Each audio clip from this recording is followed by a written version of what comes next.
1 de junio del 2020. ¿Qué tal? Muy buenos días y buen inicio de semana. Bienvenidos a Contacto Directo. Empezamos revisando algunas de las noticias destacadas a esta hora. Desde hoy regirán los cambios en el semáforo amarillo para las ciudades que se encuentran en esta fase, mientras que la capital se alista desde ya para el cambio. El primer cambio es la extensión del toque de queda, pues ahora los cantones en semáforo amarillo será desde las 21 horas hasta las 5 de la mañana. Las empresas pueden volver a trabajar bajo protocolos establecidos por el COE. Los vehículos particulares podrán movilizarse de acuerdo al número de placas. Es así que las placas terminadas en 1, 3, 5, 7 y 9 podrán circular los lunes, miércoles y viernes, mientras que las placas terminadas en 2, 4, 6, 8 y 0 los días martes, jueves y sábado. El domingo la restricción vehicular es para todos. El transporte público urbano, intercantonal e interparroquial está autorizado hasta con un 50% en su aforo. Pero en Quito hay excepciones. Tanto el transporte público urbano como la jornada laboral presencial del sector estatal siguen suspendidos. A pesar de que varios sectores de la capital parecen ya vivir un semáforo amarillo o hasta verde, los propietarios de los locales refuerzan las medidas de bioseguridad para este próximo 3 de junio. Fecha en la cual Quito pasará a semáforo amarillo. Estamos pintando para que los clientes así mismo respeten con el distancia. Estamos poco nerviosos porque no sabemos a qué nos vamos a tener. En los supermercados los horarios de atención se extenderán. A 7:30 de la mañana a 7:30 de la noche. Los restaurantes también se preparan para recibir a sus comensales, quienes podrán trabajar en este semáforo amarillo hasta con un 30% de su aforo. Este miércoles esperamos que la gente salga con confianza, que en nuestros locales se sienta seguro. Así se prepara Quito para un nuevo color de semáforo que deja en la incertidumbre a sus ciudadanos de si traerá días mejores con una nueva normalidad. El área de emergencia del Hospital Militar de Quito, destinada para pacientes con COVID-19, se llenó por el incremento de contagios. Sin embargo, se adecuará a un nuevo espacio. En esa casa de salud han fallecido ya 16 personas a causa del virus. El combate al coronavirus no da tregua en el Hospital Militar de Quito. El personal médico se enfrenta a diario a este enemigo invisible. Para ingresar al área de pacientes con COVID-19, tenemos que cumplir con todos los protocolos y equiparnos con trajes de bioseguridad. Aquí el ambiente es tenso y apenas les podemos divisar los rostros de los soldados que permanecen en la primera línea de combate al virus. Entramos al área crítica y divisamos a un paciente de tercera edad que intubado lucha por sobrevivir. En este momento estamos visualizando un paciente que le tenemos ventilado, que es COVID positivo. Estamos esperando que dentro de su evolución sea favorable. Los que todavía pueden esperar se encuentran en otros cubículos conectados a equipos e implementos médicos que les permite respirar. En el Hospital Militar de Quito se adecuó una área específica para tratar a los pacientes con COVID-19. Diariamente acuden aproximadamente 30 personas. Desde que empezó la pandemia, se han atendido más de 700 personas infectadas. 16 han fallecido. El incremento de pacientes por coronavirus desbordó la capacidad de este hospital. Han sido transferidos personal militar, han llegado de Cuenca, de Riobamba, de Loja. También hemos recibido pacientes, compañeros nuestros. Y eso prácticamente ha colapsado nuestro hospital. Por esta razón se habilitará un piso completo para mantener la atención médica a los militares y sus dependientes. Y lógicamente esto se prevé que puede haber un rebrote. Sin embargo, pues nosotros hemos tomado todas las medidas de prevención, de precaución, toda vez que se inicia ya la semaforización. Durante nuestra visita, un soldado recibió el alta médica. Permaneció 15 días en terapia intensiva y ganó el combate al virus. Era como que fuera un trancazo. Y de ahí llegué aquí, serían unas 2 horas que pasó y ya no recuerdo más. Hasta el momento, más de 1.500 militares activos se han contagiado de coronavirus y 9 han fallecido. La actualidad, los protagonistas, el análisis y la información en Contacto Directo. Revisemos quiénes son hoy nuestros invitados. Nos acompañarán Jorge Watt, el presidente del Consejo Directivo del IES, 14 auditorías de Contraloría y 10 indagaciones previas de la Fiscalía a adquisiciones irregulares del sistema de salud del IES destapan la olla de un sistema invadido por la corrupción desde antes de la pandemia. ¿Hasta cuándo? Lo vamos a conversar. También estará Luis Felipe Vizcaíno, el presidente de la Federación Nacional de Transporte Pesado. El gobierno no ha determinado cómo funcionará el subsidio al diésel, quiénes tendrán acceso a él o bajo qué mecanismos. El diésel es el componente fundamental al costo de productos de consumo interno, de exportación de mercancías. La demanda de la Federación la vamos a examinar. 7 de la mañana con 6 minutos. Ya van 14 auditorías de Contraloría, 10 indagaciones previas de Fiscalía por indicios de responsabilidad penal en hospitales del IES. La corrupción no solo ha brotado con la pandemia, sino que es un mal endémico en el IES que administra, que custodia los fondos de 3.700.000 ecuatorianos, contando el Seguro Social Campesino, los trabajadores sin relación de dependencia. Jorge Watt, presidente del Consejo Directivo del IES, bienvenido a Contacto Directo. Buenos días. Buenos días, Steffi, a usted un fuerte abrazo y a quienes nos ven. Buenos días también. Sobre la corrupción en el IES, en vista de ser un fenómeno desde hace varios años, hay denuncias de que hay un reparto político vinculado a la Asamblea Nacional. Vamos a escuchar lo que nos dijo aquí Fernando Villavicencio, periodista de investigación. Hemos entregado al país 5 reportajes donde se confirma que esta estructura criminal que gobernó durante más de una época se tomó el sistema público de salud. Me refiero a los hospitales de la Seguridad Social y a los hospitales del Ministerio de Salud. Nosotros revelamos hace más de un año, en el caso del Hospital Teodoro Maldonado Carbo, el Hospital de los Ceibos, cómo se materializó un acuerdo político del gobierno del presidente Moreno con caciques, caudillos políticos de Guayaquil, quienes tomaron control de los hospitales y generaron todo este sistema delictivo. Es decir, Steffi, cuando el coronavirus llega al Ecuador, ya encuentra un sistema hospitalario completamente devastado e infestado por la corrupción. ¿Qué está pasando ahí? ¿Cómo está recibiendo usted ese sistema hospitalario? Bueno, el sistema médico preparado y se han batido en esta pandemia. Yo creo que esas cosas no, por hablar de temas políticos, parece que la gente se olvida, son miles de familias y personas que se han salvado en el sistema de salud del IES. Pero no es menos cierto que la situación de corrupción es crítica. Desde el primer día, me acuerdo todavía, 3 de mayo, que inicié mi gestión, mi primera acción fue comenzar a denunciar a la Fiscalía sobre la información que nosotros ya teníamos en relación al IES, y esta fue una disposición del presidente de la República. Ahí yo no coincido con lo que dice Fernando Villavicencio. Hasta ahora son 614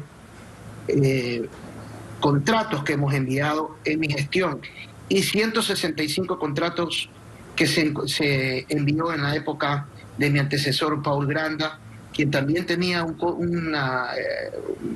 comité de ética en los cuales venía trabajando también con el Comité Anticorrupción. Y nosotros lo que hemos seguido haciendo es levantar toda esta problemática. Todos los días encontramos algo nuevo y todos los días lo enviamos a la Contraloría y a la Fiscalía. Y hoy, por supuesto, hay 14 o 18, si no me equivoco, hospitales ya intervenidos, pero yo creo que esto va a ser un poco más. El día de ayer revisaba información y realmente lo que han querido hacer,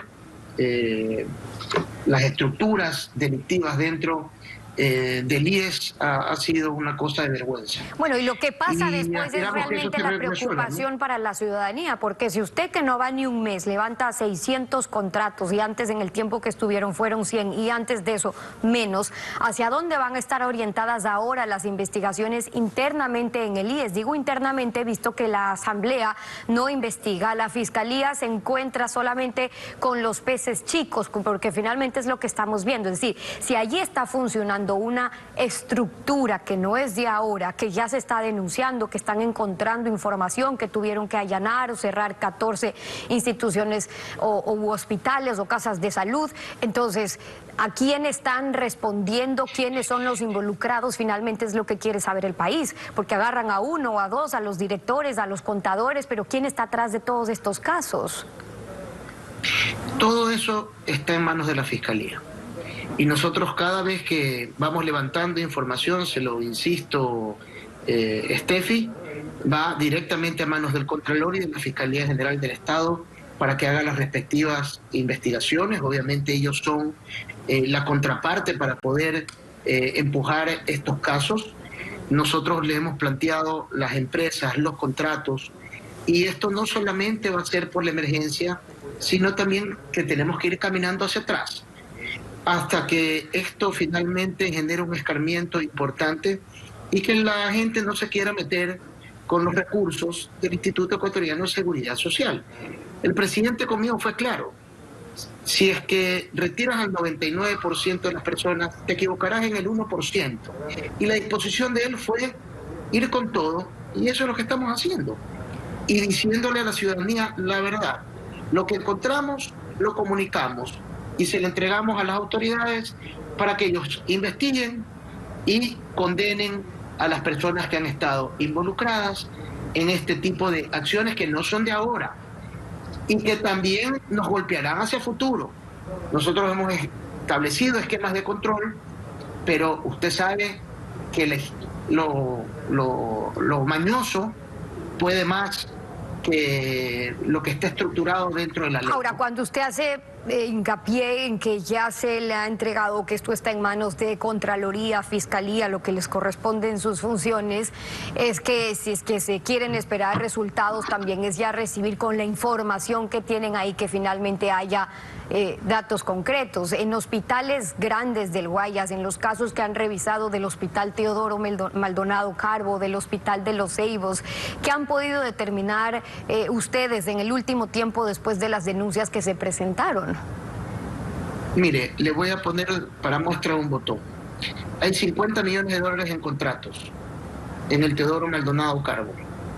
Ya de nuestra revisión van 30 millones con sobreprecio. 30 millones de los 50. Y no hemos terminado todavía la revisión. Todo eso irá a la Fiscalía General del Estado a que haga la respectiva investigación y a la Contraloría General del Estado para que haga la respectiva investigación. Donde nos vamos metiendo, vamos encontrando problemas, lamentablemente, pero también vamos encontrando buenas acciones, también vamos mostrando buen trabajo, también vamos encontrando médicos que han querido combatir esta pandemia y que están firmes a seguir haciendo el mejor de su trabajo para mejorar la salud y el servicio dentro del Instituto Ecuatoriano de Seguridad Social. Y eso es plausible, pero lo que se trata aquí es de dar una solución a un problema sistémico que ha venido funcionando en el IES desde hace varios años. Ahora lo que se está proponiendo es, bueno, centralicemos entonces las compras, que no sean 700 los que van a poder comprar, pero cuando se quiere robar no hay sistema seguro. Lo que podría frenar es que vean que ya no existe impunidad, la que han venido viendo en los últimos años, porque no es solo en las compras grandes que han venido pasando, también está ocurriendo en los dispensarios médicos o en los establecimientos más pequeños. Entonces, ¿qué cambios propondría usted para el sistema de compra, siendo que esa no es la única solución? Mira, primero, tú lo has dicho, que no haya impunidad y que exista escarmiento. Con eso creo que vamos construyendo un camino mucho más seguro hacia el futuro. Eso es como número uno. Número dos, el decreto que ha firmado el presidente de la República es un muy buen decreto, es un muy buen sistema. Es un sistema en el cual usted no solamente hace una compra centralizada, sino es que usted también concesiona la distribución de los medicamentos y el control de las bodegas, donde es gran parte del problema, porque la medicina que se compra, y para darle otra muestra, en el caso del Teodoro Maldonado, en 18 contratos todavía no logramos evidenciar que los insumos ingresaron y que tampoco egresaron. Entonces, hay un problema en las bodegas de los hospitales, y en el planteamiento que hace el decreto del presidente, el CERCOP, que son quienes están manejando esto de la mano, obviamente, de nosotros y del Ministerio de Salud Pública, es tercerizar el sistema de bodegas, concesionarlo, a través de un operador logístico quien tenga el control y garantice la entrega de medicamentos, y si no es así, el ciudadano pueda ir a cualquier farmacia a poder acceder gratuitamente por la medicina. Y con eso evitar la caducidad, la mala entrega de medicamentos, la sobrecompra. Acuérdense que el problema no solamente es el sobreprecio, es el abuso en las cantidades, es la mala administración en las bodegas, es cuando se ponen de acuerdo una misma persona con 4 compañías en el CERCOP para que en las pujas solamente se bajen pocos dólares y sigan vendiendo a sobreprecios.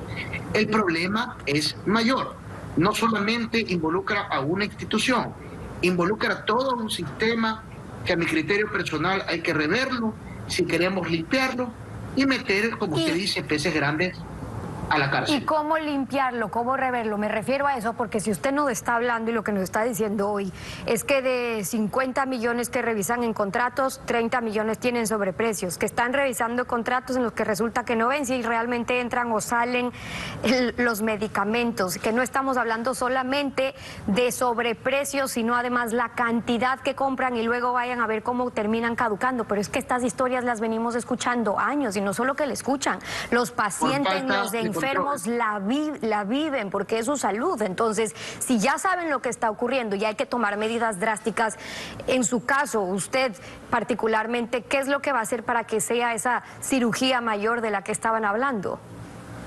Nosotros estamos haciendo un control previo, Steffi, y este control previo es el que está estableciendo todo lo que vamos encontrando. Nosotros tenemos en línea en este momento toda la información previa a la compra en una emergencia, porque en una emergencia, ¿cómo funciona? Usted pide, firma contrato y luego sí sube al CERCOP la información. Entonces, cuando ya está cometido el delito, usted recién recibe la información.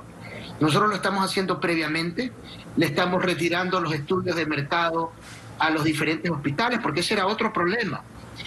Para usted poder adquirir un medicamento y comprar, o algún insumo y comprar, usted hace un estudio de mercado dentro de un hospital. Entonces tenemos estudios de mercado diferentes entre el hospital Teodoro Maldonado, por darle un ejemplo, y el hospital de Los Ceibos, dentro de una misma ciudad. Entonces la misma mascarilla en un hospital vale un precio y en otro hospital vale otro precio.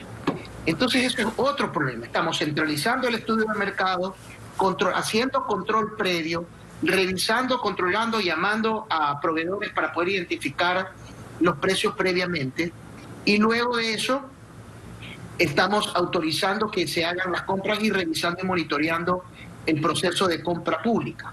Ahora, eso controla, ayuda, pero no asegura hasta que nosotros no tengamos un sistema totalmente centralizado y con operador logístico. Mientras tanto, lo que estamos haciendo es comprándole directo a la Organización Panamericana de la Salud y Organización Mundial de la Salud, que nos está permitiendo ahorrar casi el 55% de lo que se quería comprar, tanto en mascarillas, en equipamiento. Para lograr algunos de los cambios que se propondrán, también serán necesarias algunas reformas, y bajo quién estarán esas responsabilidades, esas decisiones, de esa limpieza a la que usted se refiere que quiere hacer. Y pregunto porque actualmente el Consejo Directivo del IES no cuenta con los delegados de los empleadores, no cuenta con el delegado de los empleados. ¿Quiénes integran el Consejo Directivo que usted preside como un funcionario de libre nombramiento y remoción del presidente de la República? No, ahí hay un pequeño error, Steffi. El Consejo está conformado hoy por un representante de los empleadores. Cuando renunció el titular de los empleadores, asumió su suplente y se titularizó. Entonces hoy tenemos un Consejo lamentablemente de 2. Y hemos tenido ya varias comparecencias en la Asamblea para empujar la reforma al artículo 28 que fue declarado inconstitucional y nuevamente se pueda integrar los colegios electorales y puedan nombrar a sus representantes en el Consejo. Pero el tema no solamente está en el Consejo, porque el Consejo es un Consejo hoy de 2, mañana de 3, o quizá el próximo año de 10. Pero si abajo tienes toda una estructura de casi 35.000 personas y tienes independencia en las compras de los hospitales, esto no es un tema de reforma de leyes. Esto es un tema de que la ciudadanía esté alerta permanentemente viendo qué es lo que sucede. De acuerdo, pero no es cosa menor esa integración o que falte un delegado, porque no es que son 2 de 3, sino que es el representante de los afiliados, el representante de los trabajadores y el representante del Ejecutivo, con la importancia que justamente representa, porque aquí no estamos hablando de fondos que le corresponde únicamente disponer o manejar al gobierno o decidir únicamente si es que se extiende o no el seguro en el caso del desempleo, porque estamos hablando de fondos también de los afiliados. Y entonces, si es que hay que esperar un proyecto de reforma para que finalmente se puedan tomar esas decisiones o se dé esa integración como debe ser, ¿cuánto tiempo pasará? Un proyecto de ley de urgencia económica para normalizar la constitución del directorio y de paso hacer otros cambios, ¿cuándo podría ser? Este oficio ya se está discutiendo en la Asamblea. Eso ya está en un proceso de entrar a un primer debate en la Asamblea y obviamente eso establecerá nuevamente la posibilidad de retomar la conformación completa del Consejo Directivo del IES. Pero mientras tanto se pueden hacer reformas.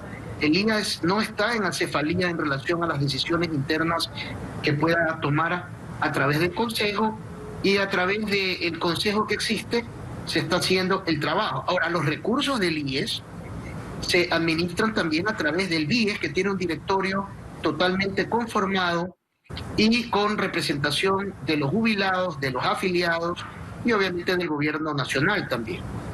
Lo que falta es completar, en función del artículo 28 y de esta reforma, es la integración de los trabajadores. Sin embargo, nosotros hemos establecido como política, desde que yo he ingresado, el comenzar a invitar a los empleadores a formar parte del Consejo para que establezcan, obviamente, sus dudas, sus criterios y sean voz dentro de nuestro Consejo. Cierro con esto, este es un año de desempleo que se estima. El IES tiene 2 afectaciones ahí. Por un lado, habría menos gente afiliada y si bajan los sueldos, menos aportaciones al IES. Por otro lado, aumentan o plantean aumentar el seguro del desempleo, que es más obligaciones. ¿Cómo está proyectando el IES que se va a poder manejar? ¿Hay un déficit presupuestario para atender eficientemente las prestaciones de salud de afiliados, de jubilados, de los familiares de los afiliados, como se lo incluyó? No, Steffi, los recursos están totalmente financiados, o sea, los servicios están financiados al día de hoy. No tenemos un problema desde ese punto de vista, sin embargo, sí tenemos un trabajo importante para poder recuperar recursos, recuperar afiliados, y eso la mejor forma es reactivando la economía. Por eso vemos con buenos ojos de que poco a poco se vayan activando los diferentes cantones y abriendo los diferentes negocios, reactivando la economía, la activación del empleo, y nosotros estamos buscando diferentes tipos de mecanismos para poder activar o incrementar las afiliaciones voluntarias de la mano de la empresa privada, porque lo difícil de esto y de la recaudación de los afiliados voluntarios es los mecanismos de pago.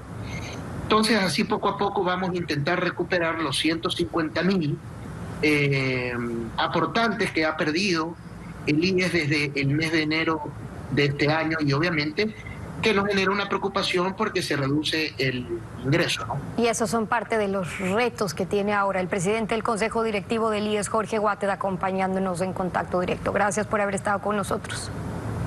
Ustedes.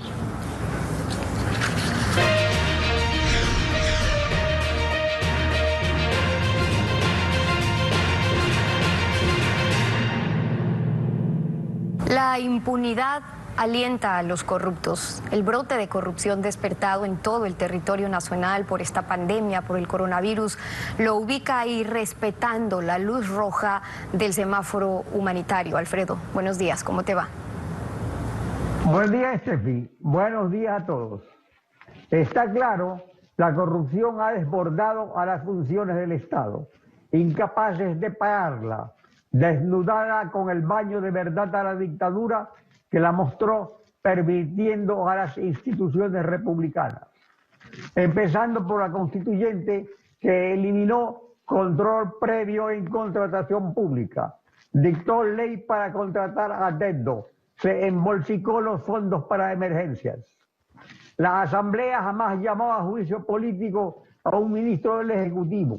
El Contralor brindaba contratos a dedo y con sobreprecio. El fiscal desenterraba muertos. El Consejo de Participación jamás investigó. A la justicia se metió la mano. Se criminalizó a la protesta social y a la libertad de expresión. La Secretaría Anticorrupción como muralla y una función electoral exonerando de control al Estado candidato, al jefe del Ejecutivo como jefe de todas las funciones del Estado, jefe de jefes. El baño de verdad dejó enjabonado al país. Hubo cambios de personas, pero no de leyes e instituciones, aunque se prometió la solución por gobierno y oposición. Reforzar fiscalía y justicia desbordadas por el crimen organizado, por una comisión independiente contra la impunidad, con expertos de Naciones Unidas. Esta es tarea pendiente de la oposición. Al volver estará Luis Felipe Vizcaíno, presidente de la Federación Nacional de Transporte Pesado. El subsidio al diésel en la práctica no se ha eliminado, no se ha determinado cómo va a funcionar esa focalización. El transporte pesado de mercancías está presentando sus observaciones, las revisamos al volver, no se vayan. Guayaquil, epicentro de la pandemia, aún no tiene fecha para reanudar las actividades en los espacios públicos utilizados en su mayoría por familias. Una situación que afecta especialmente a los niños. El municipio proyecta la creación de más espacios libres. El Parque Samanes, el más grande de Guayaquil, luce vacío. Las puertas de acceso están cerradas. Lo mismo sucede en los malecones donde nadie puede entrar. También está suspendida la atención en el museo y biblioteca municipal. En total 24 áreas dejaron de funcionar desde mediados de marzo tras el brote del coronavirus como una medida para evitar contagios masivos. Vamos para 3 meses ya mismo y nosotros encerrados. Todo ello también necesita distraerse. Aunque todavía existe algún tipo de riesgo de contagio. Bueno, eso, claro que eso hay que cuidarse todavía, ¿no? Los niños llevan más de 75 días confinados, una situación que según la psicóloga Daniela Medina afecta al desarrollo evolutivo y motriz de los menores, por lo que recalca que los padres deben ser creativos dentro de casa. Juegos en donde podamos mantener a los niños en movimiento, dejando de lado toda la televisión, tecnología o lo que puede quedar dentro de casa que pudiera estar imposibilitando de alguna manera el desarrollo de su motricidad gruesa y fina. Las autoridades municipales aún no tienen una fecha específica de cuándo reabrirán estos espacios públicos. Todo dependerá de que la ciudad pase al color verde en el semáforo de restricciones. Sin embargo, el asesor municipal Florencio Comte informa que dentro del plan COVID se divide a la ciudad en 97 sectores manteniendo la identidad barrial, en donde se pueda proveer de espacios para que toda la familia pueda disfrutar. Entonces, cada sector se está analizando para en esas calles específicas poderlas cerrar por horas durante momentos del día para que ahí funcionen espacios infantiles, parques infantiles totalmente implementados, ¿no? La idea es que en el centro de Guayaquil ya no se concentre todos los servicios y áreas recreativas para así evitar aglomeraciones, pero es un proyecto que aún no tiene fecha de ejecución. Mientras tanto, todo continuará cerrado indefinidamente. 7 de la mañana con 32 minutos. La comercialización del diésel de mercancías dependerá de un nuevo sistema de control de precios con un piso y con un techo, pero no se ha eliminado en la práctica el subsidio. No se conoce quiénes o cómo van a acceder a esa focalización del subsidio. Y está con nosotros Luis Felipe Vizcaíno, el presidente de la Federación de Transporte Pesado. Bienvenido a Contacto Directo. Buenos días, Stephanie. Buenos días al Ecuador. Así es. Nosotros estamos como sector sumamente preocupados. Habíamos tenido una reunión con el señor ministro de Energía, a quien le expresamos que justamente luego de haber atravesado esta pandemia mundial y esta pandemia en el Ecuador, en donde hemos sido seriamente afectados, ya que durante 2 meses más de 150.000 camiones han estado totalmente paralizados, le habíamos expresado nuestra preocupación de que no es el momento apropiado. Por otra parte, es un tema sorpresivo, ya que nos habíamos reunido con el señor presidente días antes de que se declare la emergencia y en ningún momento se había mencionado que se iba a tocar el diésel, porque el diésel es el combustible más sensible que llega a los sectores más vulnerables de la sociedad, ya que nos permite transportar alimentos, medicinas, productos de primera necesidad, el gas, etcétera. Fue algo muy sorpresivo lo que ocurrió y en efecto, como usted lo señala, no existe ningún mecanismo para poder precautelar o salvaguardar los intereses de la inmensa mayoría de ciudadanos. Pero una vez que se enteraron el mecanismo que están proponiendo, la Federación Nacional de Transporte, por cierto, de Transporte Pesado, moviliza las mercaderías a nivel nacional, que una vez revisado el sistema que anunció ya el gobierno, el nuevo mecanismo para establecer los precios del diésel, ¿qué observación están haciendo ustedes? Nosotros hemos dicho que si se quiere focalizar, se focalice directamente a quien se le quiere subir, al revés de lo que quiere plantear el gobierno. El gobierno quiere focalizar a una generalidad, pero lo que se debería hacer es, si se quiere subir el diésel, se lo puede hacer como por ejemplo se lo hacía con el impuesto verde, focalizando a sectores que por ejemplo sean vehículos de alta gama, vehículos de lujo, que no son herramientas de producción, sino directamente que se lo haga quien se lo tiene que hacer. En el Ecuador lamentablemente se quiere hacer algo al revés y eso creo que va a causar una preocupación y una crisis social. Por otra parte, Stephanie, nosotros en los momentos más críticos del país no hemos abandonado al Ecuador. Como le consta al Ecuador, en medio de la pandemia, un sector de cerca de 30.000 camiones estuvo apoyando para abastecer de medicinas, alimentos, productos de primera necesidad, ya que la crisis del coronavirus habría sido catastrófica. Pero en este momento estamos muy preocupados y más bien le hemos dicho al gobierno que hemos planteado este rato un plan de reactivación que contiene los siguientes puntos, porque somos un sector estratégico de la economía. Ok, pero antes de ir a ese plan de reactivación, para que quede clara cuál es la postura de ustedes, el subsidio al diésel se ha mantenido por más de 30 años, se lo mantiene porque incide directamente en el costo de las mercancías de consumo doméstico, de los mercados internacionales. El gobierno propone ajustarlo, pero ojo, que también es distinto cuando ajustan en función del precio del costo de combustibles que del crudo que extrae Petroecuador. ¿Ustedes cómo están proponiendo que focalicen en cuanto a qué sectores, a quiénes tienen que acceder a ese subsidio? En la forma en que lo está proponiendo el gobierno, nosotros no estamos de acuerdo.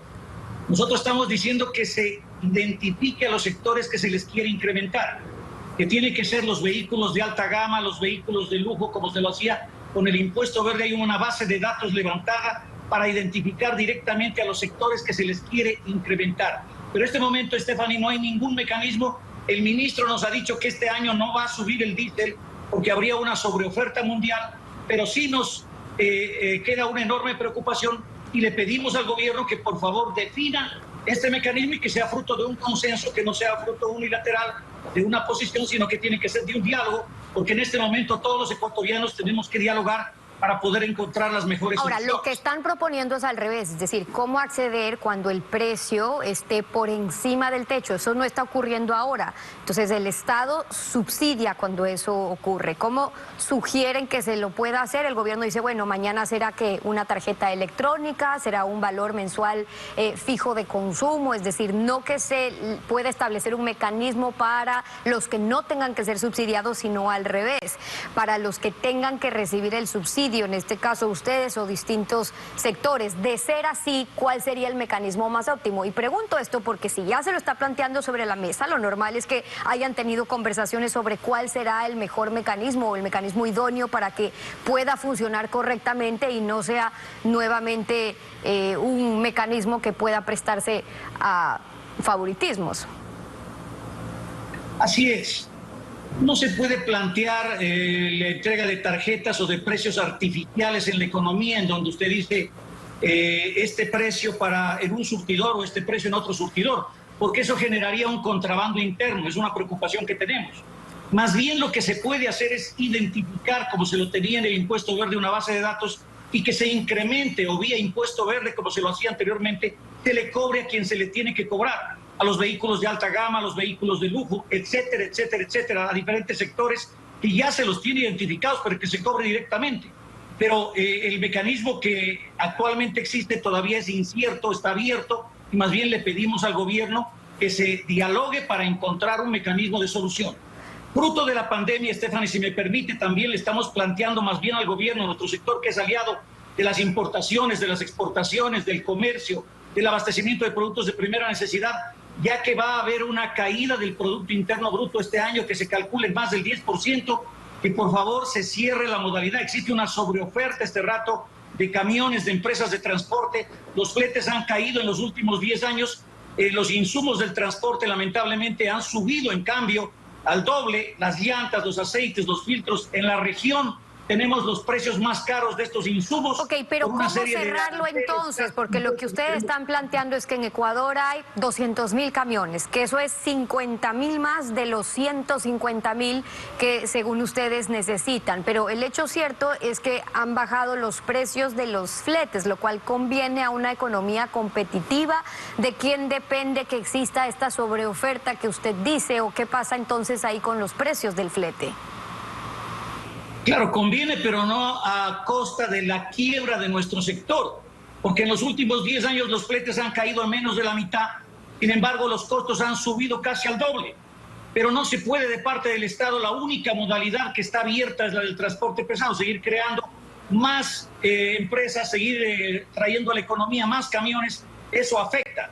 Más bien lo que se tiene que hacer es transparentar y ser competitivos con los precios de Ecuador, de Perú, de Colombia en los costos de los insumos. Por eso estamos pidiendo que se regule la modalidad, que se cierre la modalidad, que se transparente los precios en la economía de los costos de los insumos, que se reestructure los créditos, porque en este momento se anuncia por la prensa que hay créditos, pero para el transporte pesado en concreto no hay. Hay 100.000 requisitos, pero están muy complejos. Estamos pidiendo que se estandarice un producto, no tenemos liquidez. Las industrias, el comercio ha dejado de pagarnos los fletes, no tenemos liquidez y eso es un problema que está afectando a nuestra industria y que puede afectar a toda la economía nacional. Si los precios de los fletes han bajado en un 60%, en la misma proporción han subido los costos de operación, que es lo que usted nos dice, resulta entonces un mal negocio, porque es que hay 50.000 unidades más entonces. ¿Ellos están afiliados a la federación? Así es, Stephanie, es un mal negocio en este momento, es una situación de crisis. Estas empresas están al borde de la quiebra y no puede darse más apertura de más cupos. Más bien pedimos que nos pongamos a los precios de los costos de repuestos, de insumos, como los tiene Colombia, como los tiene Perú, en un escenario de competitividad. Y por otra parte, Stephanie, también estamos muy preocupados porque en este momento, en estos 2-3 meses de pandemia, se han caducado matrículas, licencias, permisos de operación, diferentes títulos habilitantes, y hay un represamiento de más de 300.000 títulos que deben estar caducados. En Ecuador hay más de 2.200.000 vehículos.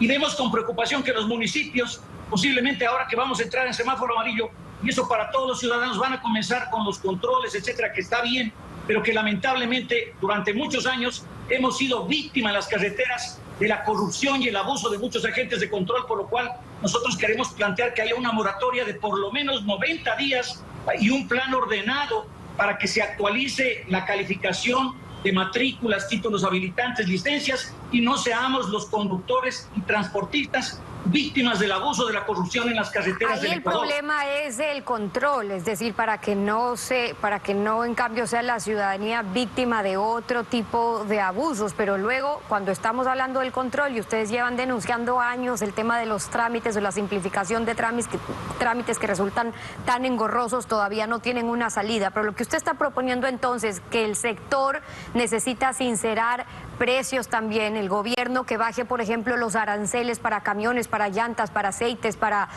filtros, motores, transmisiones. ¿Cuánto rinden estos aranceles al gobierno para que no los hayan bajado si es que quieren sincerar precios? Pero yo creo que eso no le rinde ni siquiera ni el 0,5% del Producto Interno Bruto, debe ser menos, de acuerdo a estimaciones que tenemos. Entonces hay una gran distorsión en la economía y por eso estamos planteando que se haga más eficiencia y por eso no estamos de acuerdo en la forma en que se ha subido los combustibles y estamos planteando un mecanismo alternativo para que se identifique y se suba a quien se le tiene que subir. Nosotros estamos muy preocupados, muy atentos y en el momento en que se quiera subir estaremos convocando a una gran asamblea nacional para que nuestro sector tome una posición frente a este tipo de medidas, ya que queremos apoyar la reactivación, pero en una forma técnica y transparente, Stephanie, hacia todo el Ecuador. Luis Felipe Vizcaíno acompañándonos hoy en Contacto Directo. Gracias por haber estado con nosotros. Gracias a usted, Stephanie, gracias. Vamos a una pausa y ya regresamos. Con esto estamos concluyendo esta emisión de Contacto Directo. A ustedes, como siempre, gracias su sintonía.